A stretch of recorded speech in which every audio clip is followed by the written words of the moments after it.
जिनका अपना जीवन, ये हमारी इतनी उज्जवल परंपरा है जैन धर्म की, उस उज्जवल परंपरा में हमारे जीवन की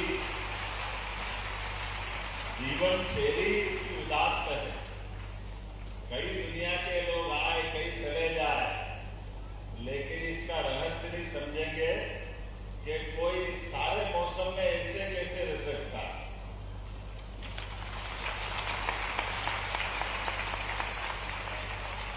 गर्भपात्रों के माध्यम से जल ग्रहण करना और उसी में भोजन पा लेना एक बार, या तो भगवान पाते या आप लोग पाते, वास्तव में इस जीवन में ये कैसे हो सकता।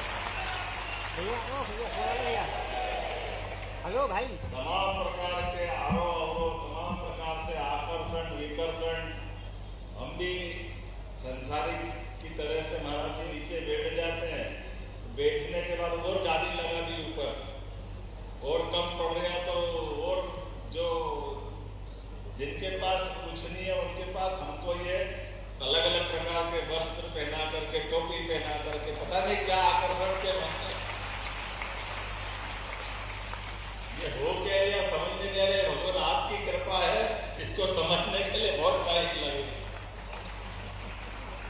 सीधी सरल जिंदगी, जीवन शैली शुद्ध कर लो, सात्विक कर लो, नियमित कर लो।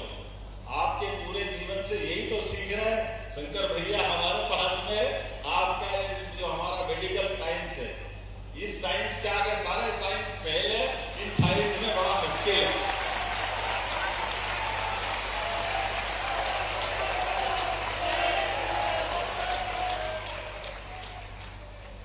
आहार विहार दिनचर्या, और अभी तो मेडिकल साइंस में मना नहीं कर रहा, मैं आपसे सहमत हूँ, आपने जांच कराई, समय पे बचाया, बताया, अच्छी बात है, लेकिन थोड़ा सा उसके अंदर जाके झांक के देखेंगे तो ये युवाओं को बीमारी हुई, उनकी किडनी की डर बताया आपने, डर से मतलब आपने संकेत करा है, तो ये क्यों हुआ?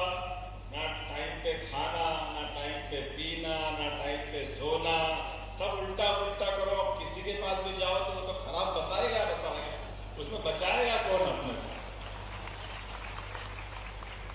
इसका कोई सिरभेद है क्या?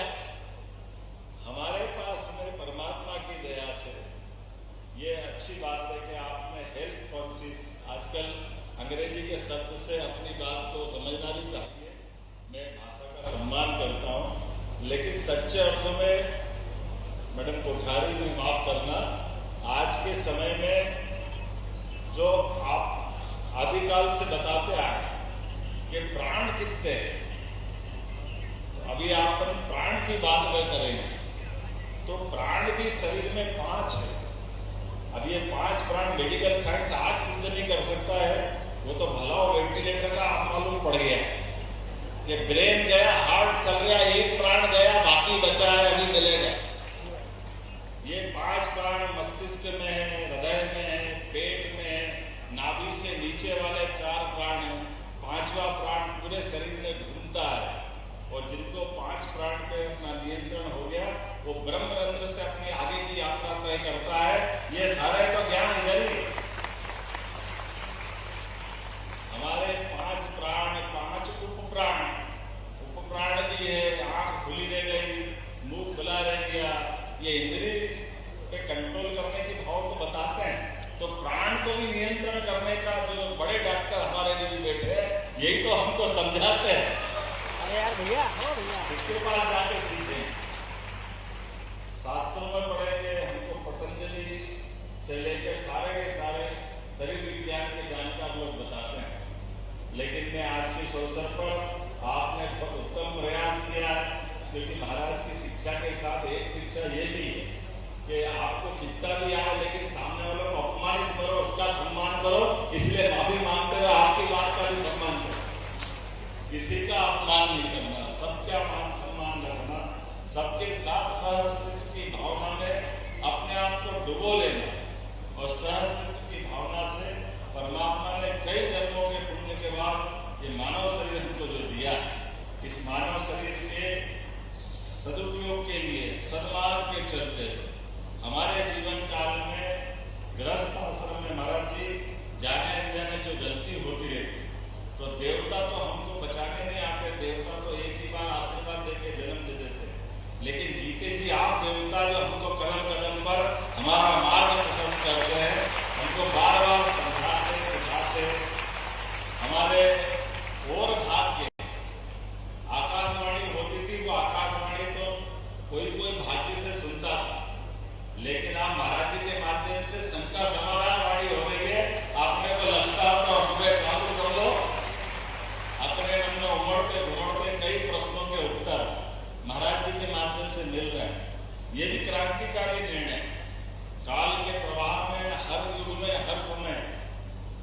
ये इस बात की आवश्यकता भी कि आज के दौर में बदलते समय में जहां आवश्यक तो ये एक तरह से मानव समुद्र के बीच में उनकी अपनी समस्याओं के लिए समाधान पहुंचाना भी जरूरी है।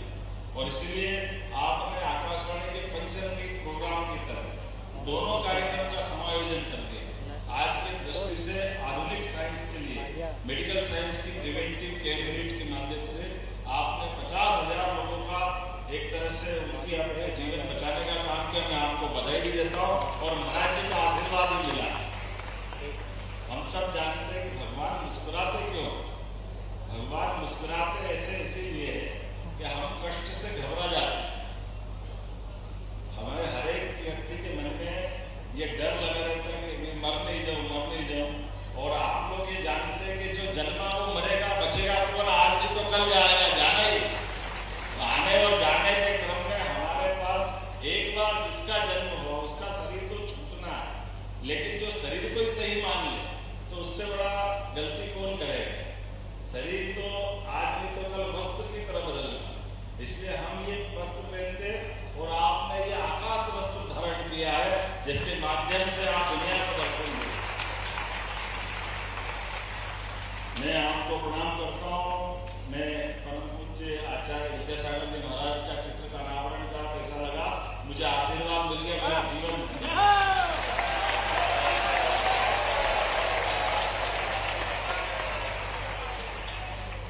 हमारे लिए परमात्मा की कृपा है। शासन के नुमाइंदे होने के नाते से शासन के जरिए दंड भी आता है, लेकिन आप उसको धर्म दंड में बदल देते हैं कि जब आप काम करो तो धर्म आधारित काम होना चाहिए। महाराज जी, मैं आश्वस्त करता हूं कि हमने कोशिश की, जिस दिन से सरकार बनी हमने धर्म मार्ग पर चलने का प्रयास किया।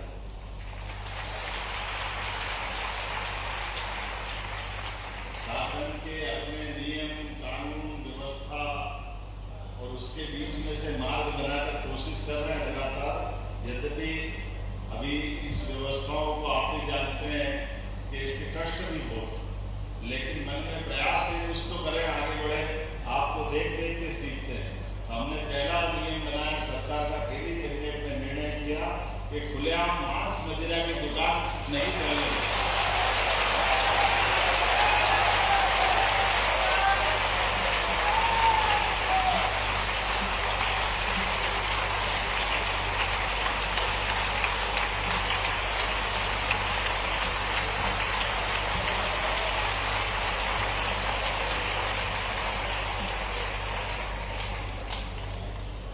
गौ माता को बचाने के लिए जगह जगह ये जो पुराने जमाने में जब ज्यादा पशु होते थे, गौ माताएं ज्यादा होती थी, तो किसी की छूट के शहर में चले जाते तो खिड़कती कांची हाउस थे, उसको दंडित करने के लिए, गाय माता को दंडित नहीं करना, जिसने छोड़ी उसको दंड देने के लिए उस पर टैक्स लगाते थे, शुल्क लगाते थे।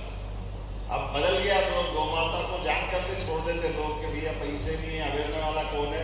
तो सरकार सबको अवेरेगी। सारी गौशाला की व्यवस्था अपने माध्यम से सरकार करने वाली है। हमने ये खिड़क वाला सिस्टम बदल दिया। इनके लिए जो राशि देते थे वो राशि भी महाराज जी डबल कर दी। पहले 20 रुपया प्रति गौ माता के लिए शासन के माध्यम से गौशाला में राशि देते थे, अब 40 रुपया रोज कर दिया। किसी हालत में हमने कहा कि ये गौमाता किसी में वजन नहीं, और सरकार अगर गौमाता का भी भार नहीं उठा पाए तो सरकार बेकार है। काहे के लिए सरकार चला? जिनमें 33 करोड़ देवी देवता का वास होता है, ऐसी गौमाता के लिए सरकार की भावना। लेकिन इतना ही नहीं कि जो करेगी सरकार करेगी। हमने निर्णय कर रहे हैं कि घर घर गोपाल बने, घर घर गाय माता पाले लोग। इसलिए दूध उत्पादन में भी बोनस देने वाले जो गौशाला खोलेगा उसको भी मदद करेगा। आधुनिक संसाधन के साथ इस देश में दूध और दही की नदियां बहती थी, ऐसे आदिकाल से पहचानी। अर्थात हमारे यहाँ में जियो और जीवन की भावना का यही तो परिलक्षण है, और कौन सा हो सकता है? हर एक को जीने के लिए जो जो चाहिए वो सब मिले, हर एक की इच्छा आकांक्षा पूरी। और इतना सब होते हुए हर एक कंट्रोल में, स्व अनुशासन में आत्मसंयम से वो अपना नियंत्रण हासिल करें। इस अवसर पर चतुर्मास में मेरा सौभाग्य आपको प्रणाम करने का मौका मिला, आपसे आशीर्वाद मिला।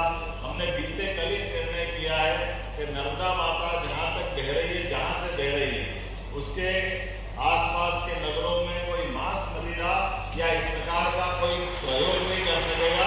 ये भी निर्णय हमने किया।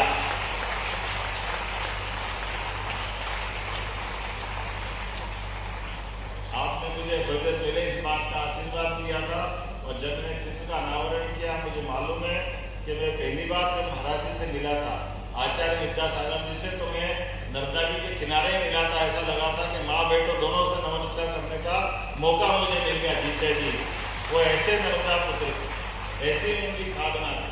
अपना अधिकांश समय वो साधकों की तरह, हमारे लिए सौभाग्य की बात है। माँ नर्मदा हमारे देश के साथ साथ प्रदेश की जीवनदायिनी, और उनका वो तट, वो उनका अविरल बहता हुआ स्वरूप और उनकी वो पवित्रता और वो सारे वन, पर्यावरण, बाकी व्यवस्था बनी रहे, ये सरकार इसका निर्णय कर रही है कि इस हालत में सरकार किसी भी तरह से कोई समझौता नहीं करेगी, उसका पालन करेगी। ये प्रयास हमने करने का निर्णय किया है।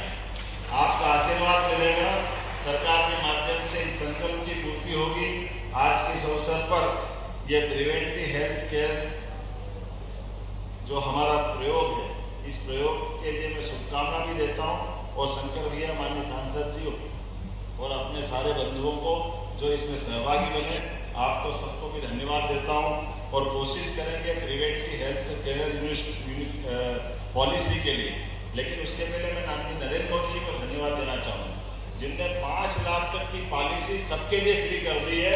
कोई भी आयु वर्ग, किसी जाति समाज, कोई भी व्यक्ति सरकारी हॉस्पिटल के बजाय वो प्राइवेट हॉस्पिटल में जाके इलाज करे, सारा प्रबंधन सरकार करेगी। ये बहुत बड़ा निर्णय है। इसके माध्यम से ये जो स्वास्थ्य की जागरूकता, गरीब से गरीब आदमी से लेकर सब व्यक्ति का चिंता करने की बात है। और इसी के साथ हमने भी महाराज जी एक निर्णय किया है कि हमारे पहले वाले बड़े लोग जो नई जगह पे बैठते थे, उनके घर में हेलीकॉप्टर, वो अकेले हेलीकॉप्टर से घर में भी उतरते थे और खुद ही उड़ जाते थे।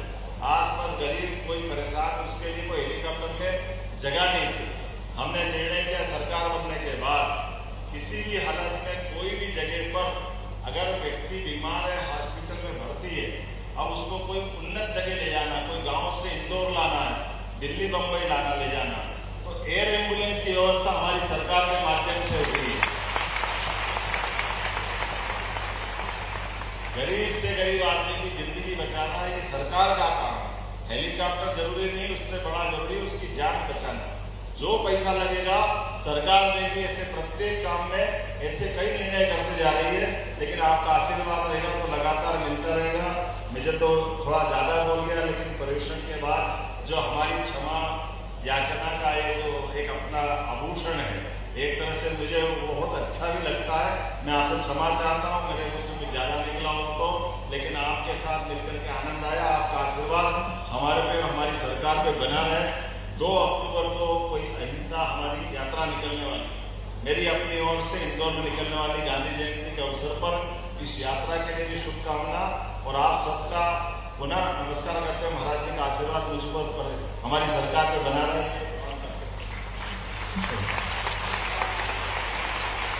बहुत बहुत धन्यवाद माननीय मुख्यमंत्री जी, माननीय प्रधानमंत्री।